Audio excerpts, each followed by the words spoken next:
Blue Lagoon sa gilid ng bundok, atraksyon sa Cordon Isabela. Halina't ating dayuhin sa report. Bagong atraksyon sa Cordon Isabela ang Blue Lagoon sa gilid ng bundok. Sa drone shot na ito, lutang na lutang ang kulay asul na tubig. Maraming puno ang nakapaligid kaya malamig sa lugar. Pwedeng makalanghap ng preskong hangin at tsak mabubusog ang mata sa napakagandang kalikasan. For your eyes only dahil bawal maligo sa lugar dahil malalim ang tubig.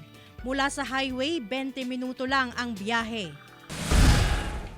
Dinarayo ang surfing beach sa Baler Aurora dahil sa kakaiba nitong ganda. Hindi lang magandang tanawin sa dagat ang dinarayo dito, kundi ang sunrise view.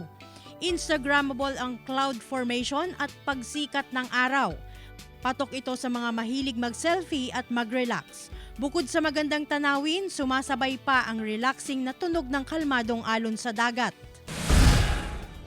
Dinarayo naman ang Nanglimsan Falls ngayong maaliwalas ang panahon sa Banggi, Ilocos Norte. Kulay asul kasi ang tubig at tadtad ng rock formations. Patok ito sa mga mahilig mag-dive dahil sa napakalinis na tubig na mistulang swimming pool.